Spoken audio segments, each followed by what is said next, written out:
Jadi memang kita melihat bahwa, terjadi, kenaikan yang cukup signifikan dan terus-menerus dari harga, CPO dan tentunya beberapa komoditas lainnya yang bukan CPO saja.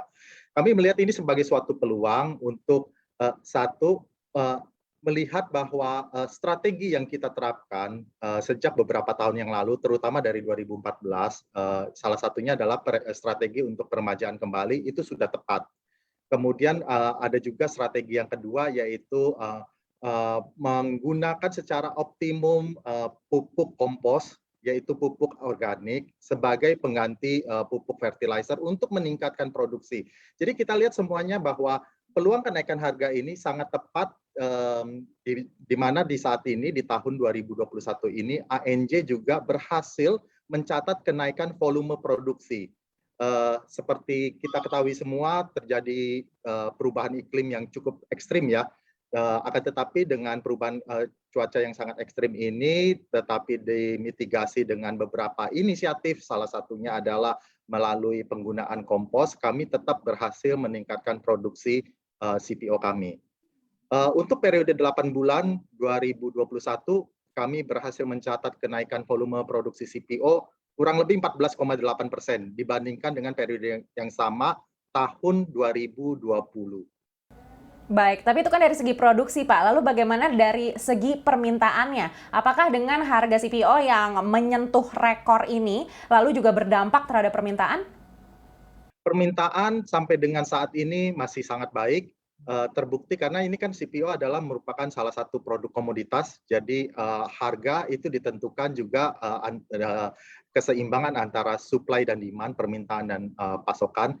Jadi saat ini memang, pasokan CPO, eee, kurang lebih, kenaikannya tidak signifikan karena terpengaruh juga tetangga kita Malaysia produksinya juga tidak, sangat, bagus. Jadi supply dunia untuk CPO saat ini didominasi oleh Indonesia, dari dulu juga Indonesia, tetapi kontribusi kenaikan itu sangat signifikan dari Indonesia. Baik, artinya dengan tren yang terus menanjak ini, seperti apa ini akan berdampak pada pendapatan perusahaan? Baik, pendapatan perusahaan sampai dengan, periode, Juni 2021 kita mencatat kenaikan 66%. Untuk periode 9 bulan sampai dengan 30 September 2021 kami akan rilis sebentar lagi, tetapi dengan mempertimbangkan bahwa volume produksi, CPO saja sudah naik 14,8% dalam periode 8 bulan, ditambah dengan kenaikan harga yang terus menguat, kami optimis bahwa di periode 9 bulan bahkan sampai dengan full year, 1 tahun penuh 2021 kami akan mencatat kenaikan yang sangat baik dari sisi pendapatan.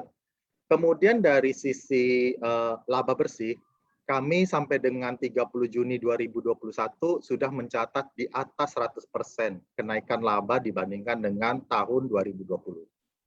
Baik, ini faktornya apa saja sih, Pak? Selain memang, harganya juga trennya terus naik begitu, apakah juga karena, angka Covid yang terus menurun?